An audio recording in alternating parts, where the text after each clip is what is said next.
Today on Sagittarian Matters, urban foraging, the racist origin of trespassing laws, ethical consumption, lifelong learners with cautious curiosity, and more. With my guest, ALEXIS NIKOLE NELSON, also known as the Black Forager. Stay tuned. Sagittarian Matters, Sagittarian Matters, what's the matter with you? Sagittarian Matters. Hello from the Sagittarian Matters social distancing studios in Los Angeles, California. Friends, last week I had the true honor and privilege of Zooming with ALEXIS NIKOLE NELSON. I have been following her all of pandemic on Instagram and on TikTok, where she is known as the Black Forager. What a treat! If you're not familiar with her work, make haste. Run, don't walk to your nearest laptop or phone or tablet or whatever and look up her videos on Instagram or TikTok explaining the what, how, and why of foraging. She's always adorned in something remarkable. She's often singing a song and providing incisive commentary as she picks berries, grabs greens, touches bark, picks acorns, soaks things, boils things, grinds things, and turns them into delicious treats that then she tells us all about. Just to set the scene, when we Zoomed, I want you to know that ALEXIS was wearing a very lovely pink fringed jacket. We had pre-planned to both wear outfits from Fashion Brand Company, which is a real cuckoo bananas fashion label in Los Angeles run by this woman named Penelope Gazin. ALEXIS and I both knew that we were fans of hers, and so I wore a striped beret with a matching two-piece outfit, and producer Panya was wearing a striped beret as well. Anyway, this is what was happening while we were talking to each other. I want to say that though I awkwardly started off with a foraging fail by telling ALEXIS about the time my friends Harry and the Potters fed me poison horse chestnuts by mistake, I want you to know ALEXIS went on to give us so many foraging wins. She shared so much information with the podcast about things that are edible, even for beginners. She included their Latin names, and she emphasized the value of extensive research behind anything you forage and put in your mouth. Extensive research is what I was missing when I was gagging on a horse chestnut. So listeners, please enjoy our interview, and please be inspired like me and do go start munching from your backyard, but be safe. I think I could speak for all of us when I say I want you to be safe. Be like ALEXIS. Do lots of research. Do not be like me, even though I'm learning. So, without further ado, I present my talk with new friend to the show, ALEXIS NIKOLE. Enjoy.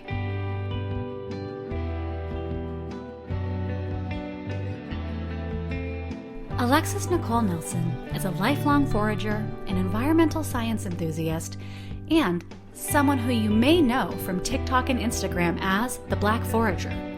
You can find ALEXIS, her recipes, and more, plus support her work at patreon.com/blackforager. Now please enjoy my talk with new friend to the show, ALEXIS NIKOLE NELSON.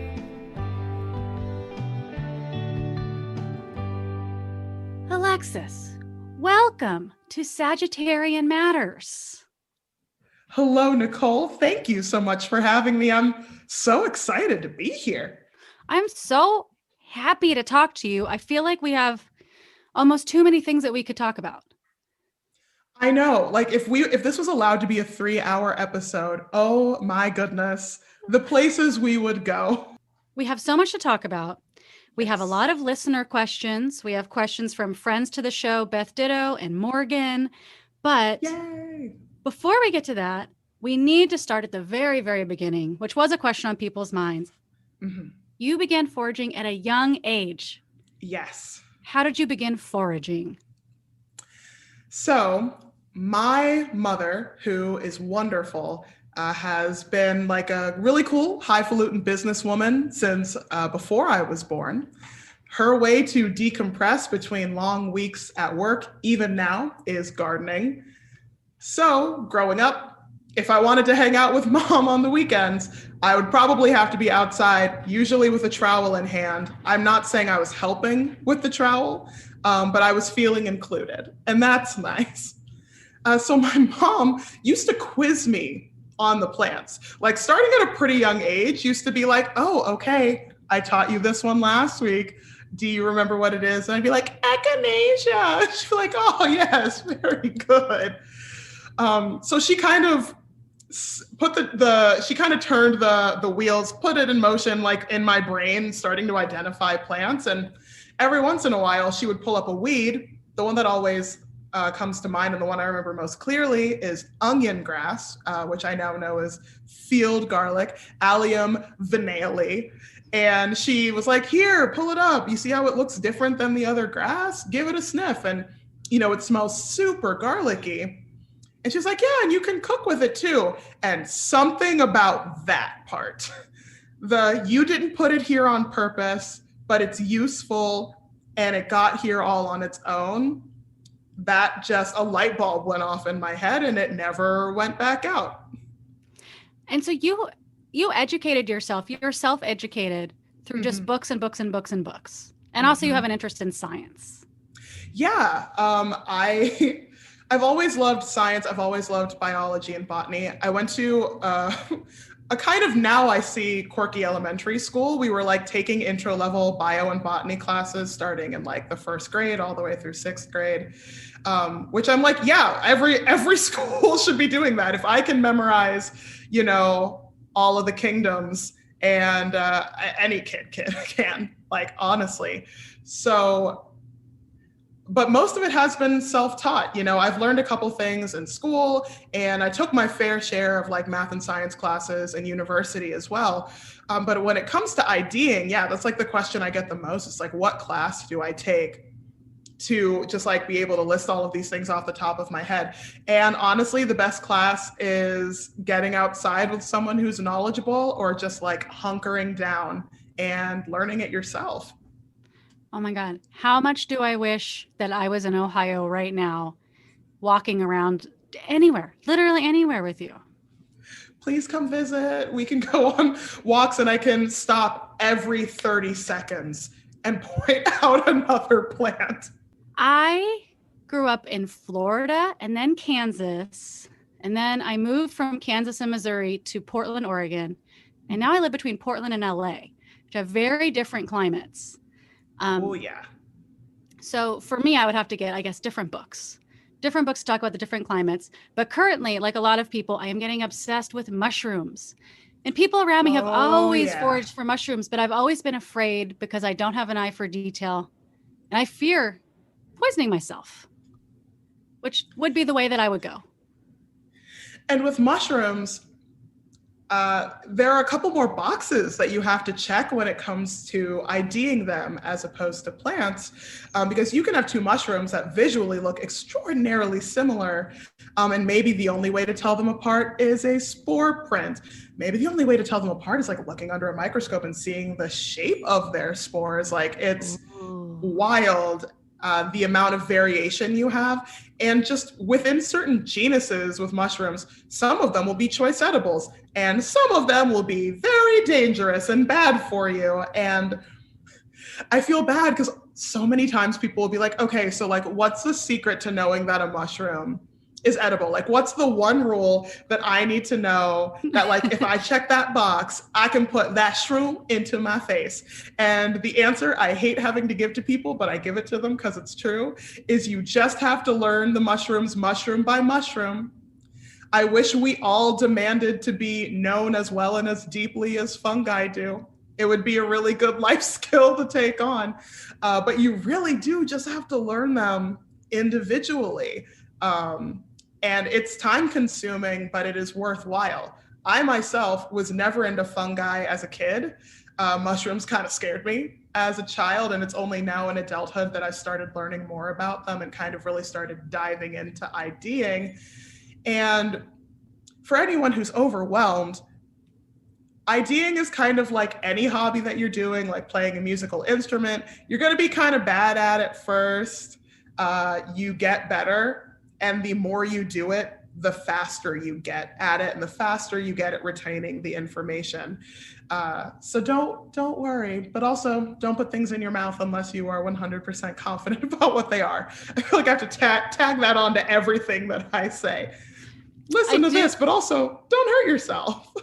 Well, I kind of feel like, as you were saying that you had this lifelong education with your mom quizzing you, I feel a little bit like you're raising a generation of foragers, like people just following your TikTok being like, this sounds like such a great idea. I have all this extra time and this person's teaching me things I didn't know that are around me and giving me the Latin name and telling me what to do with it. And I'm getting like a little song that's, like one of those shows that we would watch growing up, where you get to like memorize it by remembering a song.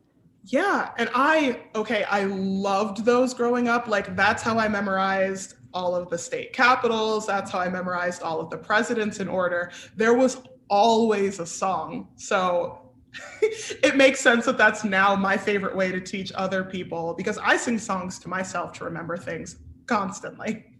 This is I think Schoolhouse Rock is a little older generation than I am, like by not very much, but I feel like it's very Schoolhouse Rock.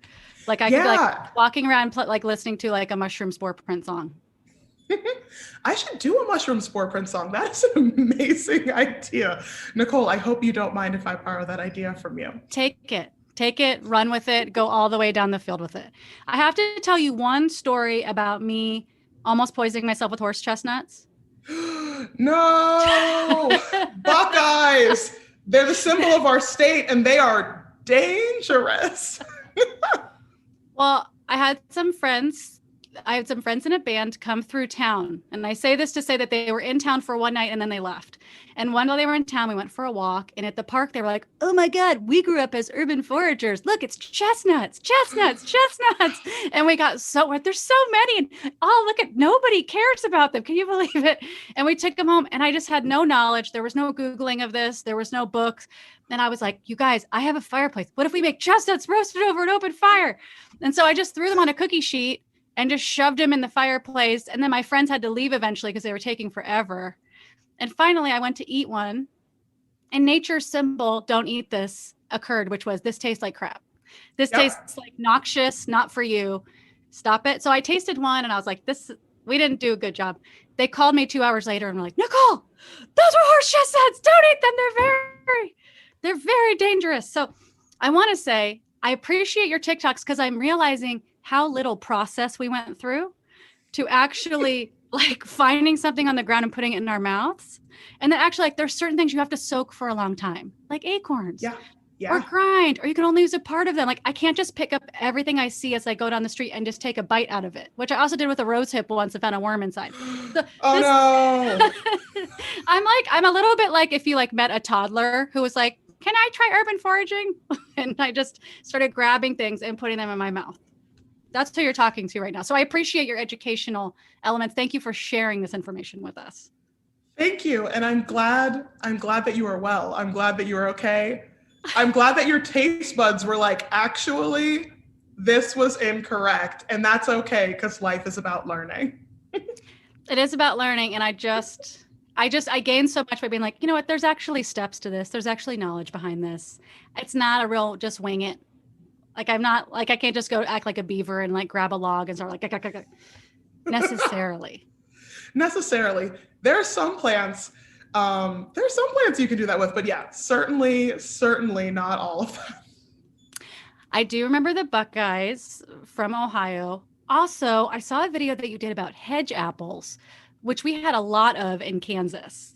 Oh, I can imagine. Yeah, that's hedge apple country, bodark trees. So many of them in that area.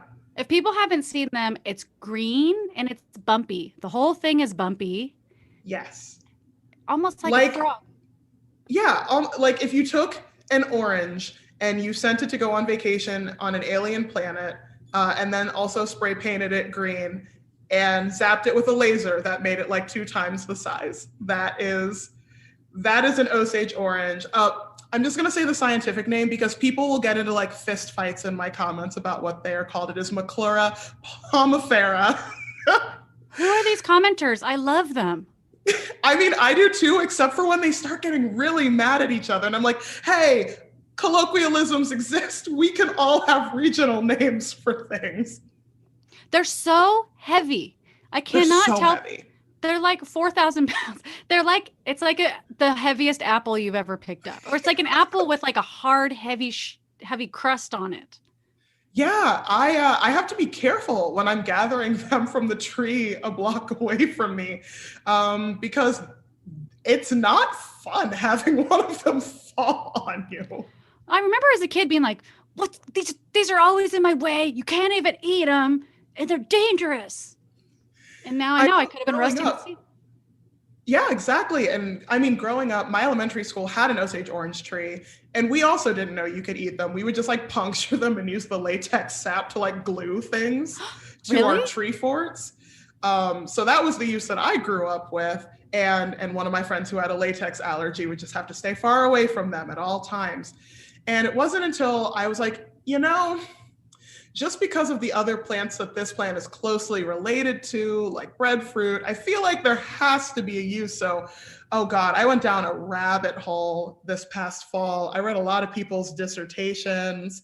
I found new internet friends because there is a gentleman who's from Ohio and is now doing higher ed things in New York, who makes wine out of Osage oranges each year. And I was just like, pardon?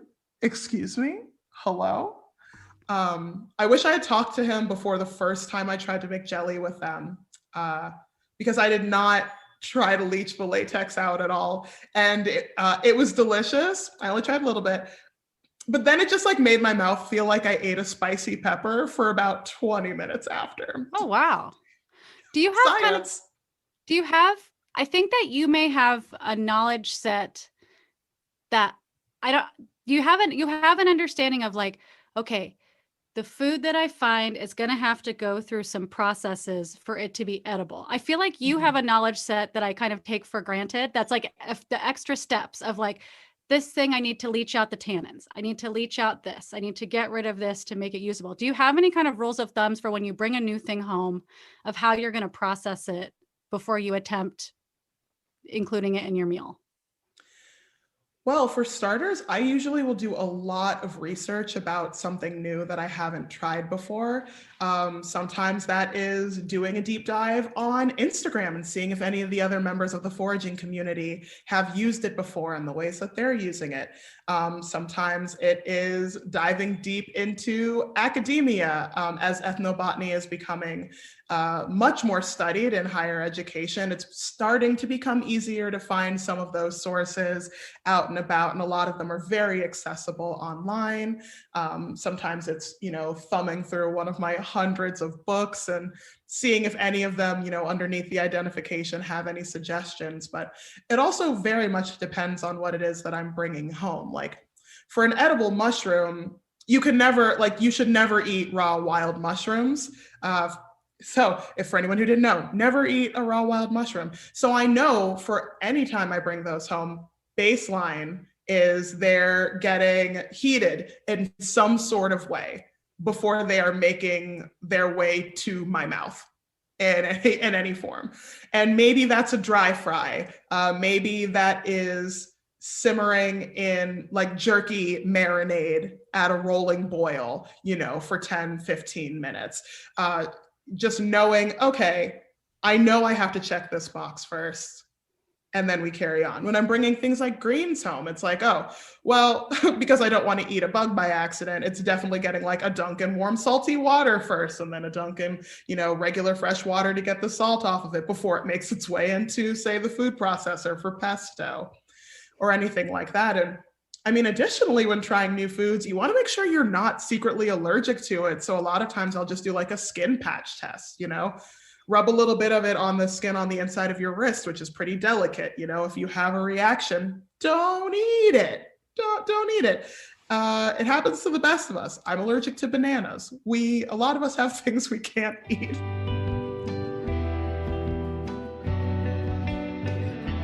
Today's episode is brought to you by Emily Helmus, Shoshana Ruth Wechter, Christy Herod, and Joey Soloway.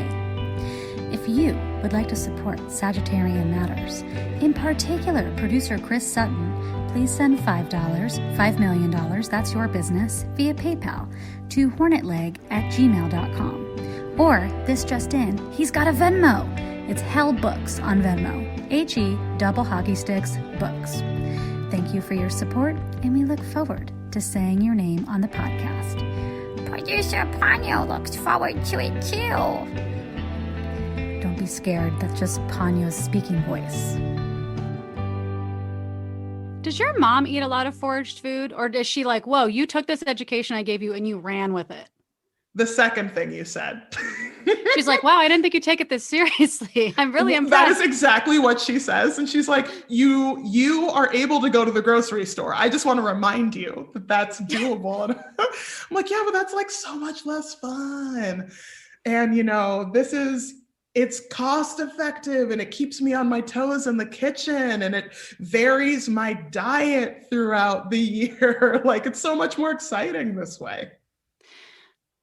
Another reason I think you've brought a lot of joy this year is that exact thing. Like, grocery shopping went from being a simple pleasure to like a harrowing experience, like a supermarket sweep gauntlet with and when I was in LA, it was just like influencers and people with children just doubling back, not following the rules, and me just being like 6 feet, like just a wild woman. Yeah, just like wanting to take a measuring stick with me to the grocery store to be like, get away. Yeah, and be like, get away. Or then getting out of the supermarket sweep and realizing that like some of the stuff I got was weird or like secretly wasn't vegan. And then you're like, well, here we are. Here's what I have. So the idea of, instead of like wearing a hazmat suit, running through the grocery store like a bullet, and instead getting to walk around my neighborhood in like some places not often tread, to like sniff around and really focus on the things around me, which I think is also interesting because, TikTok and that kind of thing, it's one of those things that I could just stay glued to and feel like I lost my whole life. However, you're encouraging people to go out and actually pay attention to the world around them, which I think is so valuable right now. Oh, shucks. I mean, that's what kept me sane last year.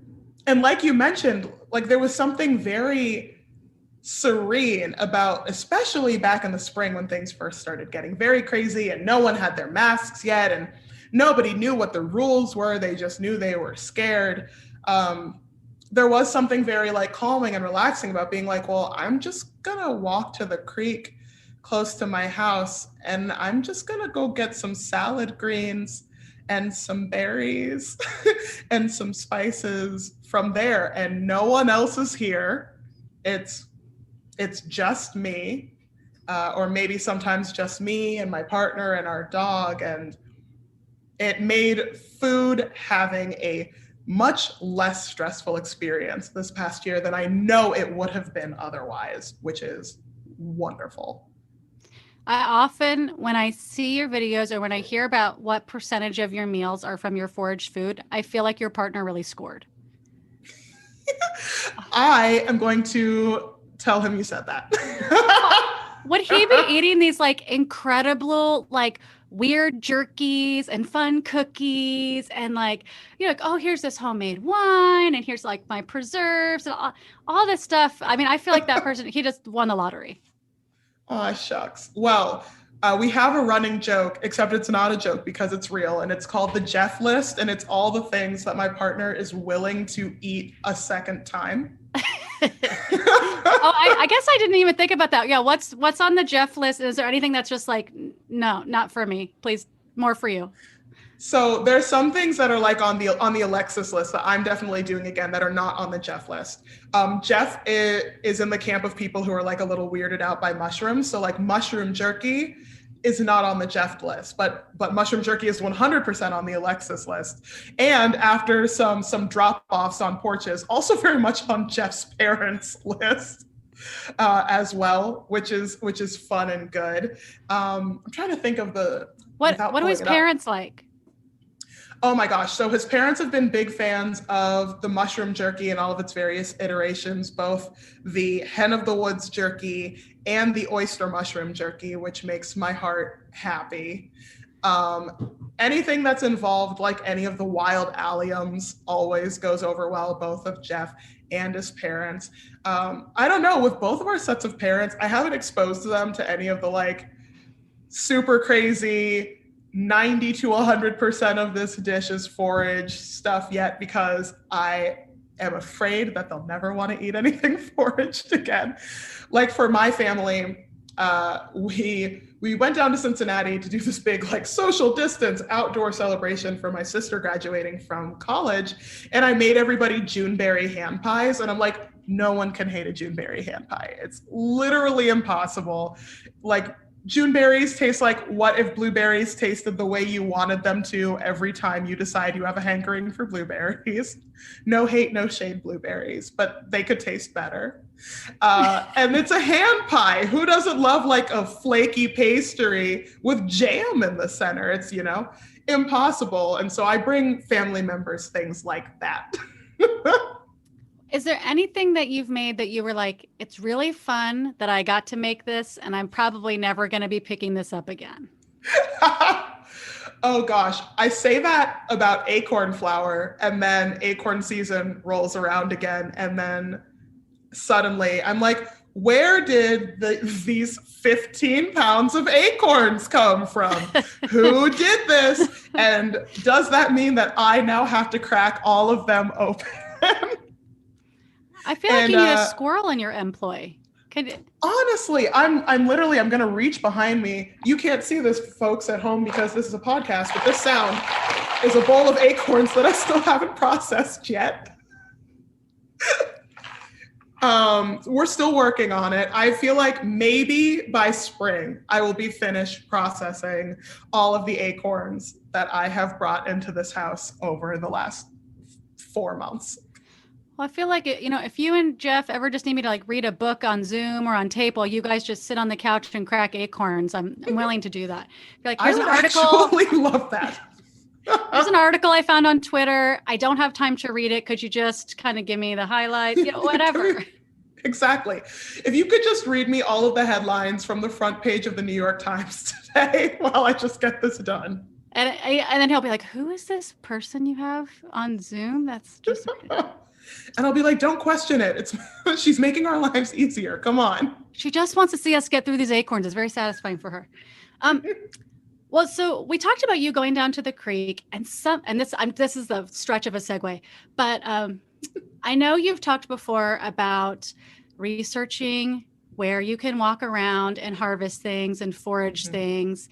And this tied into a conversation about trespassing laws and anti-foraging laws. And it turns out, I was reading an article or like an old scholarly paper about this after I saw you mention it a couple of places. And I was like, oh, is every trespassing law just rooted in racism? Is that why they all even started in the first place? Yes. The answer is yes. It seems like the answer is yes. Yeah. And people do not like hearing that, but by and large in the United States, trespassing was not like an arrestable offense until immediately after the Civil War, when slaves were freed, and suddenly a bunch of very wealthy folks in the South were like, but what if I don't want these folks who I now want to come back to me as sharecroppers so I can continue having cheap labor? What if I don't want them to be able to provide for themselves and their families, both in terms of gathering food and in terms of gathering things to sell to other people? Like, it was very much a deliberate action to try to cut Black and Indigenous folks off at the ankles to be able to sustain themselves and become like wealthy members of society and to start building wealth. And if you look back, it's really interesting talking to some folks in the UK, especially because their foraging laws, especially on public property, are not very stringent to non-existent. And we had originally inherited that kind of spirit from them when colonists came to the United States. And everyone just kind of thinks that, you know, it's always been trespassing and it's always been bad and it's always been worth, you know, reaching out to law enforcement if you're on land that doesn't belong to you. But that was not a part of the United States history for like the first 260 years of Europeans being here. And then, of course, if we go back even further than that, I mean... Well, because indigenous people were foraging, mm-hmm. and then they were helping colonizers were like, oh, we'll forage too. And then at some point, what happened? Well, at some point, first, colonizers wanted space. And a lot of times when an oppressive group wants space, the thing that they don't want in their space is the group they're oppressing. So it makes sense to push them out either with force or with legal action.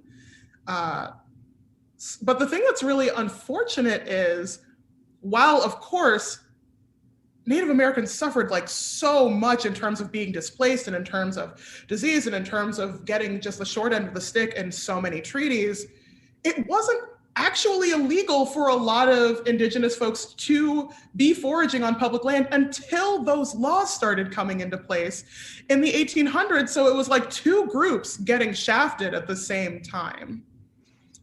And it just makes me so upset because so many of those laws persist into the modern day.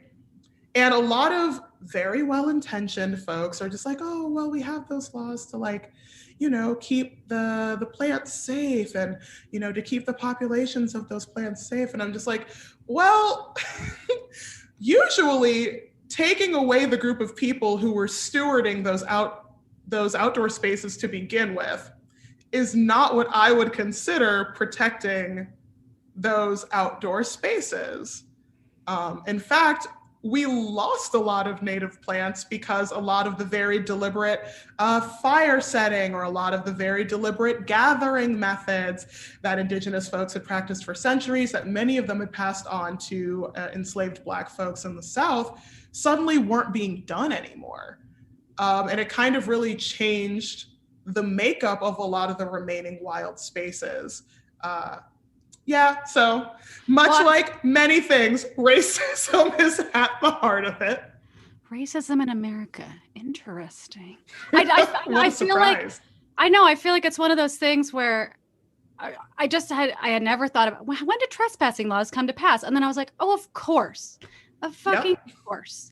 Oh, and it's an antiquated law that was set up just to oppress people and financially like kneecap them. And now it persists to this day. Okay. Like it just makes sense. I was looking at a video the other day that was about redlining and about how neighborhoods, I mean, especially in Portland, but neighborhoods that were redlined where Black people were the only people, you know, were the only places they were allowed to buy property, then also didn't get the investment from the city to plant giant trees that would then keep those neighborhoods cooler. So those neighborhoods are actually up to 10 degrees hotter right now during different seasons and are more affected by climate change because they don't have trees to absorb and protect them. Which is just, it all roots back to environmental issues also being race issues. I mean, you can go back and trace through history and see that Black and poor neighborhoods are the ones that are most likely to be near like places where trash is being dumped and are most likely to be near places where heavy industry is planning to be. And everyone always gets really surprised. And I'm just like, no, like environmentalism, in my opinion, I'm glad that it's starting to do more for people of color. And I'm glad that people of color are starting to have more seats at the table talking about it, because it really does affect our communities in some very like sinister, sneaky kind of ways. Yeah. I do want to piggyback off something else you said too, which is the forest management was a big issue here in Oregon in the fall when all of Oregon was on fire. Yeah. And there was a push, and I don't actually know where it's at, but there was a push to kind of re-involve indigenous tribes in Oregon into forest management, like controlled burns and people that were the original stewards of the forests here. I mean, the Pacific Northwest was just nothing if not tons of tribes of indigenous folks who have just been pushed out and I mean, Portland itself, it has a nickname Stumptown because it's a clear cut. It's like inside a clear cut where it used to be a forest. And it makes me so sad that a great deal of devastation, a great deal of loss of certain plant species and animal species is what it has taken for some people to wake up and be like, oh, you mean the people who had been taking care of this land for millennia did know what they were doing? What a crazy random happenstance. Who would have guessed? And it's like, yeah, absolutely. And I will say, in the realm of laws pertaining to foraging, slowly but surely you were starting to see, especially national parks, be like, oh, well, actually, it's okay. Like maybe some indigenous folks can gather some of these plants that are important to like cultural touchstones and rights. But even with some of those laws, there's still like so many restrictions around like what can be gathered and how much can be gathered.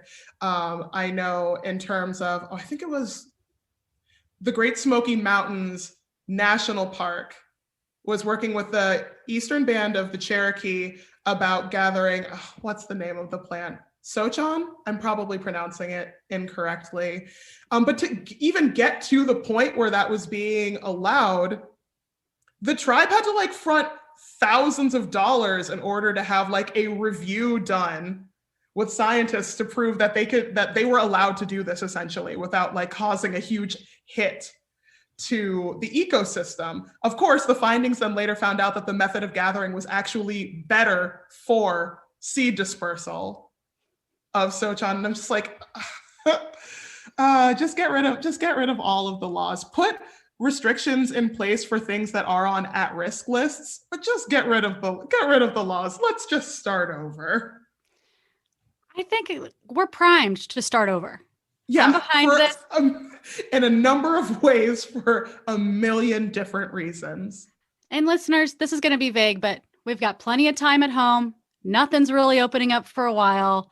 Take it upon yourself to research the laws in your state and your area and see if there's something you can do to change them. You can do the boring work of calling your legislators, like looking at in local politics, local council meetings, whatever thing to actually get involved and change some of these old, baked into the crust of your town racist rules. Exactly. Please do be the thorn in your council people's side, like I am about our parks getting sprayed. There's simply no reason.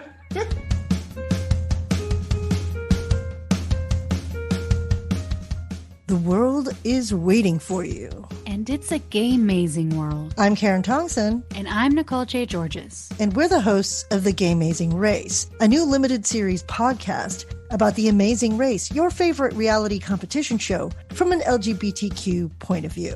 We are going to talk to gay-mazing guests, including Oswald Mendez, Team Guido, the Married Lesbian Ministers, and more. Plus, we will learn behind-the-scenes gossip, trivia, we'll talk about gay villains, the closet, archetypes, processing challenges that we just can't forget, and more. And beyond that, you'll also have a gay-mazing soundtrack scored by the Kaya Wilson. This music has been described as Enya-esque with Druidic energy. So listen to us, The Gay-Mazing Race, wherever you get your podcasts. The Gay-Mazing Race, the Gay-Mazing Race, the Gay-Mazing Race. This is a question I have for you, which is, and I think the answer is just go to a less traveled place. But as somebody with a tall dog, how do you protect yourself against things that are just soaked in dog pee? So the rule that I go into foraging with is if this is a place a dog could pee, a dog has peed here. Okay. That's just a really good rule of thumb to use. It means that a lot of the foraging that I do is usually like not directly, say, on the path, like maybe it's a pace off of it. Foraging immediately after like heavy rainfall also sometimes makes me feel a bit better about that. And I mean, I'm washing everything when I get home, and sometimes like that's not a good enough answer for people. And then I just have to pull the like, what fertilizer do you think the farms that you are buying your food from are using? Because if there's not real urea in them, there's synthesized urea in them. And if those plants are cleanable, why aren't mine? I think that is true. And you know, there's so much in everything we eat. There's so many Exactly. like tiny bugs that have crawled inside something and died. Mhm. Everything, especially organic vegetables, have been grown in. Like Yep. We've all seen that terrifying video of the organic strawberries, you know, being put into the salty water and it just being like, a small horde of insects. I mean, during Oregon strawberry season, Oregon has these delicious wild strawberries that are small and they're the best strawberries on earth. And they make strawberries that you bite into and they're white. It's just like it's a joke. It's like a joke non-food compared to these little strawberries.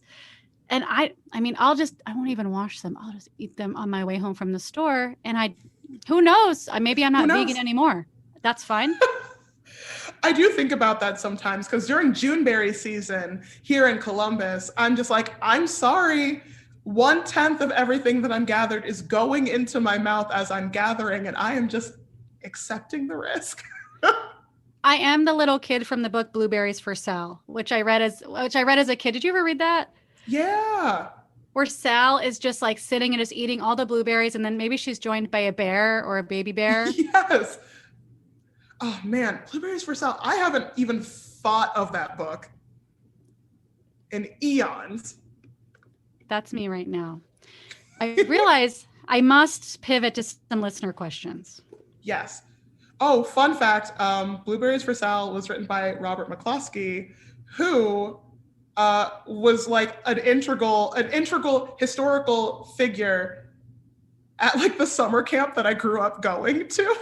What do you mean? He worked there back like almost 100 years ago now when he was like a 20-something. What if I found out right now that you were timeless, that you were like actually a time traveler? Like, oh, okay, I saw him when I was a kid. He worked there 100 years ago. And this is how I'm telling the world. Yep, that's me, time traveling Black Forager. I keep just going to the future because the past is so much worse for me. Oh, God. It's like an Octavia Butler novel. Exactly. Right down to the acorn flower. This actually segues to a question from friend to the show, Morgan. Who are your favorite teachers? Any subject? Whoa. I've never gotten a question like this before. Whoa. I love this question. Okay. So my art teacher at my elementary school, Robin Hartman, who I'm now going to have to tell to listen to this episode because I love her dearly. Definitely one of my favorite teachers. Just the encouragement to think outside of the box and all of the projects that we would ever be working on, and how accepting she was of like any failures that we did, but like not calling them failures, just like spinning them and being like, okay, well, what can you do with this, you know, shoebox haunted house that you're making now that you accidentally got hot glue on it? Maybe you turn that hot glue into spider webs, you know, going across the front of the house. And I mean, it was art class, but those are things that you can apply anywhere and everywhere. So definitely Robin Hartman. Bill Nye the Science Guy. Ooh. Shout out to Bill Nye. We love when education is purposefully engaging. I remember watching his videos, and I loved my elementary school. Like, our classes were really engaging, so his show didn't feel too different from what we were doing in our classes. But then I remember going to public school for junior high and being like, this is not the same. Yeah. I don't know. Bill Nye is just so good at breaking things down into edible little bite-sized pieces that a kid can understand, but an adult can still enjoy. And I think that that is kind of what I try to do with my content too. I think that you're winning at that. Oh. Just so you know, I feel like you are the next Bill Nye the Science Guy. Oh, shucks. That I'm not worthy. I'm not worthy. I'm simply not worthy of the title. I hope someday to be. And I hope to meet Bill Nye someday. That's my frickin' dream. I feel like that's so doable. This is doable. New TikTok campaign. Everybody tag Bill Nye in my videos. Tag Bill Nye. Oh my God. Tagged somebody. Yeah. He's such a sweet old man. Don't bother him. I feel like anything's possible. Today, I tagged somebody from the show Chopped in a comic I did about food, and he wrote back. He was like, wonderful illustrations, inspired. And I was like, oh my God. Oh my God. Thank you, Ted Allen. It was Ted. Yes. Oh my God. I love Ted Allen. And I think I didn't even realize he was gay. My partner and I forgot that he was on Queer Eye, and I was like, he's gay. And she was like, no, he's not. And I was like, what kind of woman do you think he dates? And then we just went around her, and then finally we found a picture of him with his husband. Oh. Do you watch Chopped? I love Chopped. Chopped is the TV show that I turn to when I'm feeling uninspired with all of the forageables that I bring home, because like 3 episodes in and you're suddenly just like, well, actually, I'm going to put this chickweed and this acorn oil together with a little bit of milkweed vinegar to make a very fancy vinaigrette. And it's just like, it just reminds you that a lot of different kinds of food exist and that there are a lot of different ways to interpret them. I freaking love Chopped. Oh my God. Chef Alexis, I appreciated what you did with the oyster mushroom bacon, but I felt like the pine needle cookie didn't completely mesh with this dish, and the flavors kind of got lost for me. Yeah, it feels like you were trying to tell 2 different stories with the dish that you put in front of us today. The plating was beautiful. A baby squirrel did crawl out of the pine cone that you set on my plate, but it added a fun ambiance. If this happened in a restaurant, I'd be elated. It adds to the experience. Oh my God. I also love a fellow vegan watching Chopped. There's certain episodes, like they did one with baby goats the other day where I had to look like fetal goats, full body, that I had to just cover. I had to just look away until whatever was done was done. Until it was over. Yeah. And most of us didn't grow up vegan. But I was vegetarian for most of my childhood. But even so, this is so funny looking back on. No one give my parents hate for this. But I went to culinary camp as an 8-year-old. And so once a week, maybe I would be responsible for either a side dish or a main dish of dinner for my whole family. Because they were just like, oh, you're good at doing this? Cool. You're in the rotation now. Have fun. We have jobs. You don't. And as a high schooler who was no longer eating meat, having my mom being like, can you just do those salmon fillets the way that you do them for the 3 of us? And being like, I'm not going to taste it to make sure that I did a good job, but I will do it the same way that I've been doing it for years. And I hope it turns out the way you want it to. You already bought them. So yes, I guess I will wrap them in tin foil and put the right oils and spices. And I just remember thinking this is weird, but I've thought about that, watching Chopped, once watching a vegetarian chef make something and be like, I once got a job at a coffee shop and the owner yelled at me. She was like, how can you cook if you cannot taste? Because she wanted me to make this stew that she was married to the idea of chicken stock. And I was like, I'm a teenage vegan. I'm afraid I'm not going to be able to try it. And then she was like, she yelled at me. So I commend your ability to actually make something edible that you couldn't taste for other people.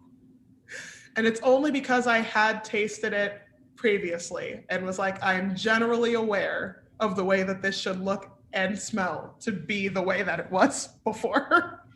Can I ask you, do you have go-to ingredients or go-to flavor profiles that you put in, or sauces that you put in jerky and or bacon when you turn your different mushrooms and things, or carrots? 100%. So for me, the 3 things that are going in, regardless of anything else in the flavor profile: olive oil or any other kind of neutral oil, just to keep the mushrooms still a little bendy once they have gone into the dehydrator to kind of desiccate the rest of that liquid out. So that's step one, and a thing that I feel like people forget pretty often.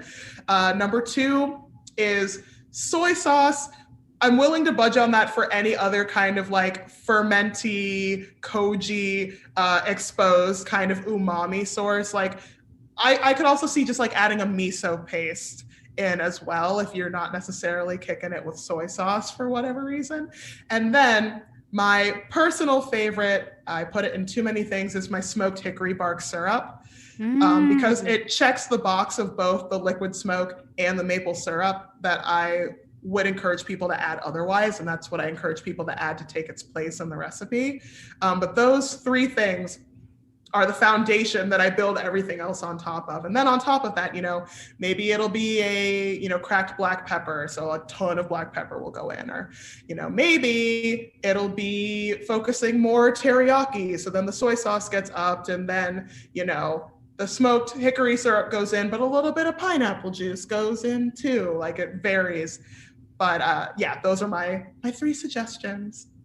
I am really jealous of this syrup. It sounds delightful. I can send you some. Do you want me to send you some? Yes, please. I'm happy to do any kind of art, book, drawing, swap of anything with you. I love edible things. I love tasting things on the podcast. I love just eating things in my life. I would be thrilled.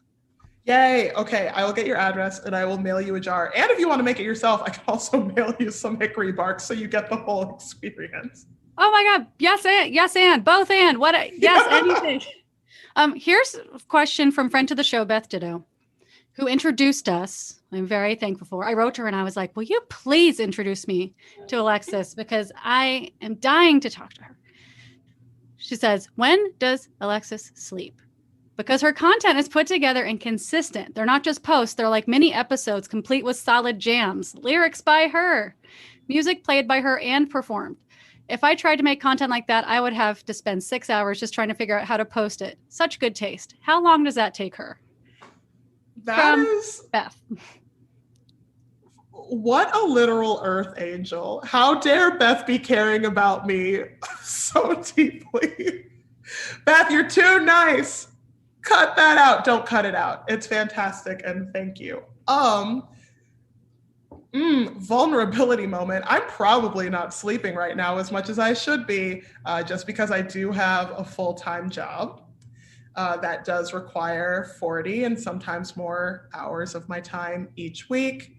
But I am also still like very dedicated to putting out at least 2 videos a week, which then, requires the shooting and the editing and the captioning. And then, I have an edit for TikTok and an edit for IGTV and an edit for Twitter. And on IGTV, I'm just very married to the idea of just like establishing where I am, like headspace wise. So then I always have my little like baby essays that I write to accompany everything that I post. But yeah, to answer the question very simply, I am sleeping. I could be sleeping more.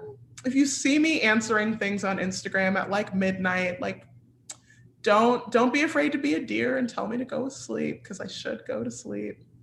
I love what I do, and I also love the people that it's given me the opportunity to talk to. And sometimes I just get like so focused on providing something that I think is valuable.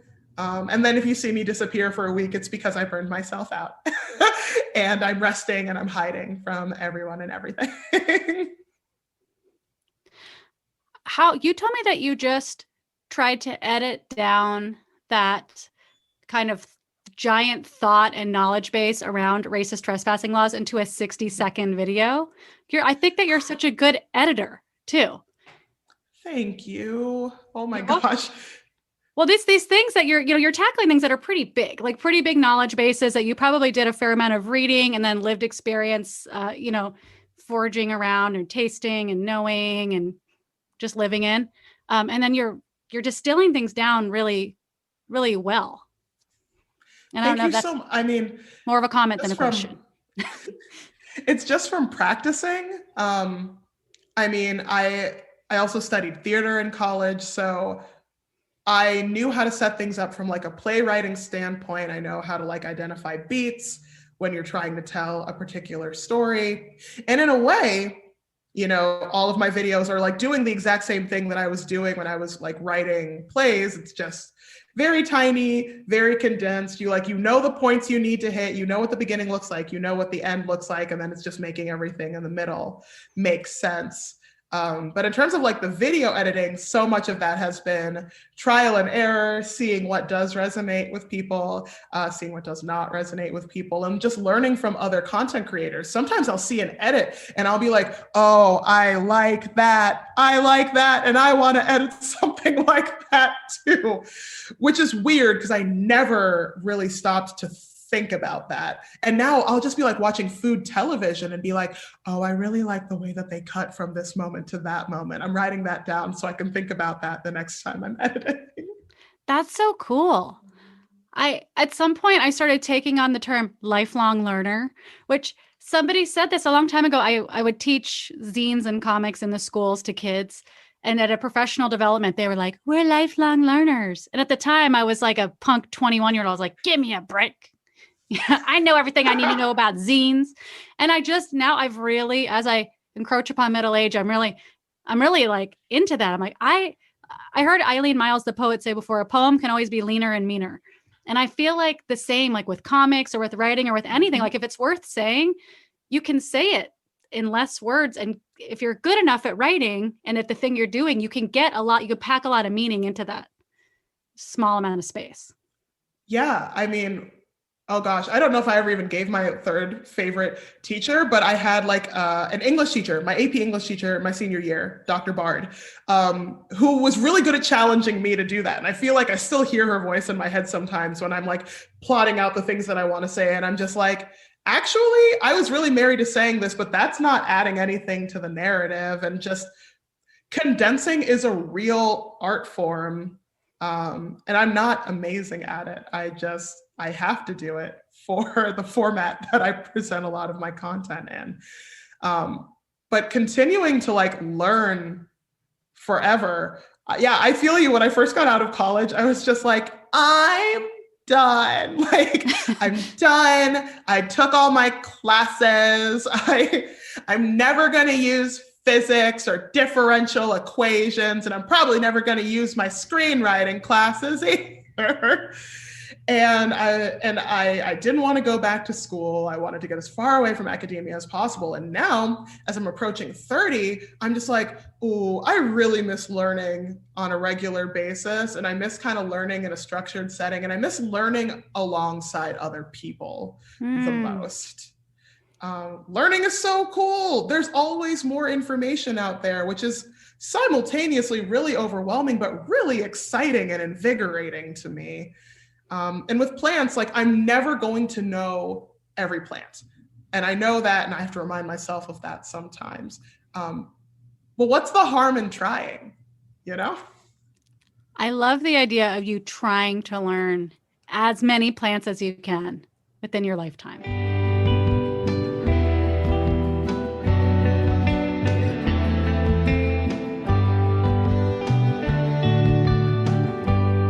This is an off-the-wall question that somebody asked. Can you name your top 3 favorite Ru girls?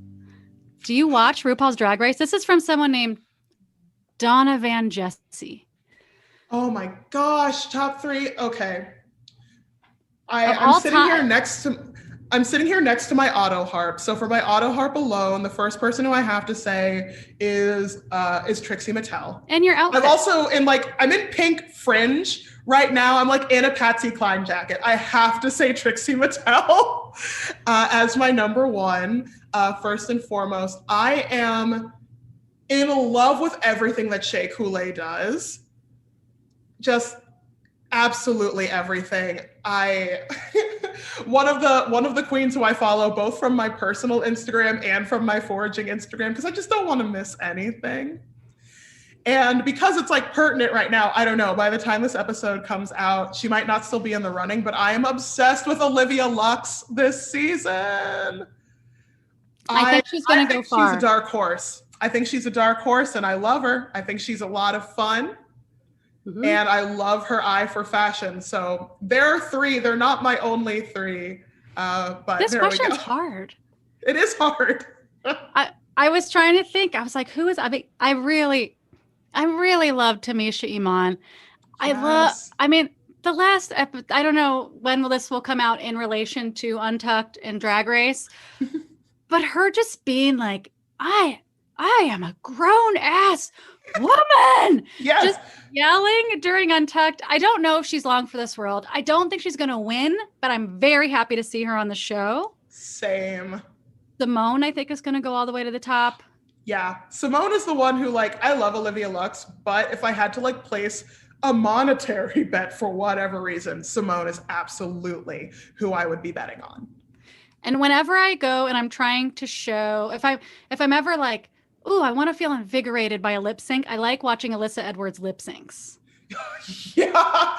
Yes. Talk about just a lively performer. Though I will say Denali this season has really been bringing it with the very engaging performances.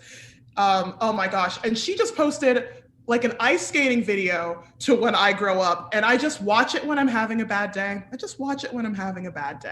Can you believe that she danced in ice skates on that slippery stage? I cannot. So Jeff is usually in the room while I'm watching Drag Race, but typically doing other things. And so he'll kind of tune in and out as, you know, things get interesting and in his opinion, less interesting. And he could not look away. He's like, oh no, I absolutely need to see the way that this is going to play out. I was like, yeah, you and me both. Is an ankle going to get broken today? Like, what's going to happen? Well, I was imagining her just busting up that stage. I mean, I'm surprised she didn't even have the little plastic things on that you see like Nancy Kerrigan put on at the end of the Olympics performance. I'm so impressed with Denali as well. Just what a kick butt performer. She is a kick butt performer. Okay, we have a few more questions. Yeah. Brianne Jeanette wants to know, what is a wild ingredient you are dying to try? A bucket list item. Ooh, bucket list item. Oh my gosh. I'm trying to think of things that are either like further south or in like out west that I don't get to use very often. Let me think. Oh, okay. So when we say mugwort, there are like two different artemisias that people are typically talking about in the United States, depending on where you are. So over here, I'm usually talking about Artemisia vulgaris, just, you know, sweet baby common mugwort. But there's a California mugwort. And I see Pascal Baudard using it all the time in his foraged foods, and I want to try it. I want to try it. It's probably not crazy different. They're both Artemisias, but I want to try it. And I want to be able to go and forage it. So maybe the next time I am out west.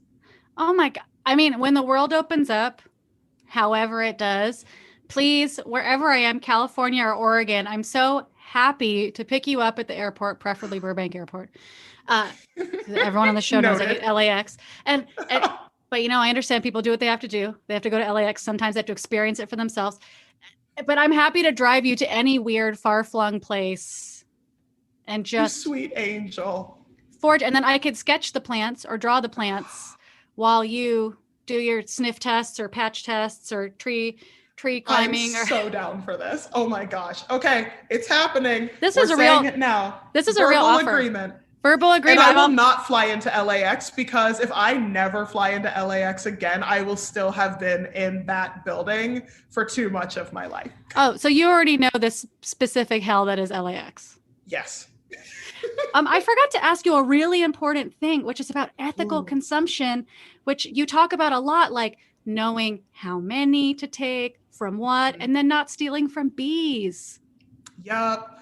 So with ethical consumption, you have to do your research before you set out to gather anything, honestly. Like you should always be doing your research regardless, but there are definitely some species. If you're in my neck of the woods, like do your research about common milkweed before you go out and gather. If you're going out and gathering, it better be from a huge stand of milkweed so you know that you taking a couple umbels of flowers is not going to be causing any kind of duress to the monarch population, which is under duress enough already as is. And like that is what their caterpillars eat. is milkweed. So you don't want to be taking it away from them, which is why, while I love milkweed shoots as a veggie, I get my fix from like milkweed flowers or milkweed flower buds, or even sometimes some of the seed pods before the silks set, so long as the plant has more than one set of seed pods that it's setting at any given time. Because when you cut off a shoot first thing in the spring, well, that's the whole plant. That's the potential that that entire plant was going to be putting up that whole spring, summer into the fall. And to me, that's just not worth it. But if you have like a field in your backyard that's all milkweed, I mean, by all means, because they're slowly going to approach your house otherwise, if you are not gathering up some of those shoots every year. Another one is ramps. And I am very passionate about Allium trichocum. That there are two different variations. One of the variations is already on a lot of different watch lists going down the eastern seaboard, moving into the Appalachian Mountains. And they are very trendy in the food scene, especially in New York City and in Chicago right now. And are they good? Yes, but they're just an allium, like an onion or a leek or a shallot. Like, they're definitely not worth decimating a population over. And they have a very long life cycle. It can take, usually around 5 years, but as long as 7 years for them to reach sexual maturity before they're able to like make flower and make their own seeds and, have a shot at creating new offspring. And if you're pulling up a bulb, even if it's already 2 years old, well, that potential's gone. That bulb that could have put 8 or 9 seeds back into the earth a couple of years down the line is now never going to get the chance. And when you're only taking a couple of them that one time a year, it doesn't seem like a lot, but it adds up over time. And you have to take into consideration the other people who will come out and forage behind you. So I would definitely advise, if folks are wanting to get into foraging, doing a little bit of research into what's plentiful in your area, because those are the things that maybe you can be a little bit more greedy, a little grabby with. Like if you have garlic mustard in your area, just pick all of it. No one's going to be mad at you for getting rid of garlic mustard because it's horrible and it's everywhere and it spreads super easily. But if you're in an area like me with a population of ramps, thankfully in Ohio, while our numbers are decreasing, they're not decreasing at a rate that's like scaring anybody yet. But they could, and a lot of new people started foraging in the last year because there's nothing else to do. And for those ones, it's like, hey, don't dig up the bulbs. If you absolutely need to use it, like only collect a leaf, and only collect a leaf from a plant that has 2 or more leaves, and only if it's in a large patch. Like, give that plant a fighting chance at continuing to photosynthesize through the rest of its season so it can store that energy away for next year. There's a lot to take into consideration. There isn't really one set rule across the board for everything, except do your research. Do your research, everybody. I appreciate how much you care about the plants' life cycles and the animals that are attracted to the plants. Yeah. And people because we're all intrinsically connected. Someone getting the rug pulled out from all of them eventually affects all of us. So yeah, be nice to your local creatures and critters. They are helping you in ways that you don't even know. Possums eat ticks. I don't like ticks. Lyme disease is awful. Jeff got it last year while we were foraging. Everyone's just a big part of the circle. We're all connected. What if you had like a team that went with you foraging and it included like a squirrel for acorn gathering? It had a possum for tick maintenance. You had your dog who you've trained to sniff something, may or may not be truffles. I don't know who else you have along with you, but you just have this little kind of foresty, your little Snow White sort of, you have somebody perch your finger there so you can all go forage together. I should tell people that you are wearing these beautiful outfits while you're foraging all the time. And something I really appreciate is all the clothes that you wear in your TikTok videos. And I noticed that we both are ardent fans of this weirdo LA fashion company called Fashion Brand Company. Her clothes make me laugh so much. Same here. They make me laugh, and then immediately make me want to put the clothes onto my body. And anyone who can do that is an artist that I want to support forever and ever and ever. The end. She's and I love such a true weirdo. Such a true weirdo. And I love that we're both rocking our fashion brand company, our FBC right now. I'm sad that people can't see it because we are truly fabulous right now. I'm loving it. Last question. Are there any questions that you wish people would ask you that they don't? Or is there anything else you want people to know about you? I feel like a question that No, I guess I get that pretty frequently. I was going to be people don't always ask me what their first forageable should be. And you know what? I will answer it. Yes. So onion grass, AKA field garlic, I'm not one. Now it's one of the few living things that's up if you are experiencing true winter like we are in the Midwest. I went for a walk today and it is poking up even through our couple inches of snow. So it is definitely out there. But my favorite one to suggest to people is wood sorrel. A lot of people conflate them with clovers. They have the cute little heart-shaped leaves and the tiny yellow flowers. They taste like lemon heads. We used to call them nature's lemon heads at camp growing up. And we would just eat them just right off of the side of the trails as we were going to and from the river to go canoeing and heading back to our cabin. And that one's really fun. And it's also really easy to teach kids.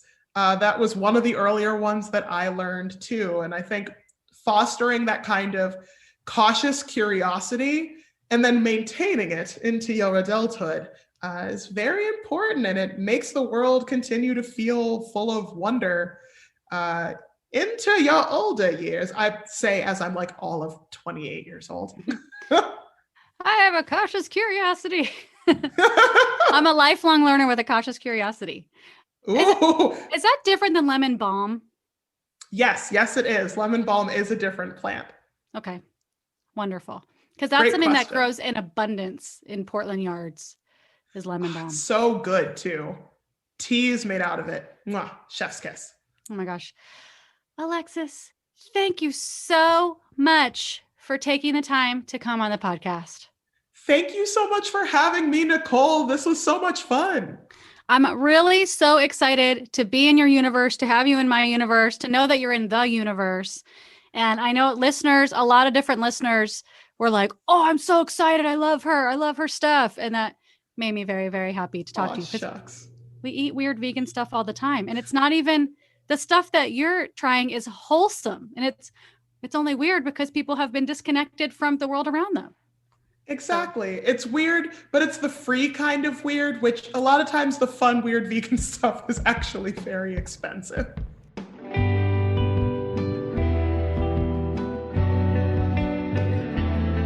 Sagittarian Matters is produced by Chris Sutton, with assistance by Ponyo Georges.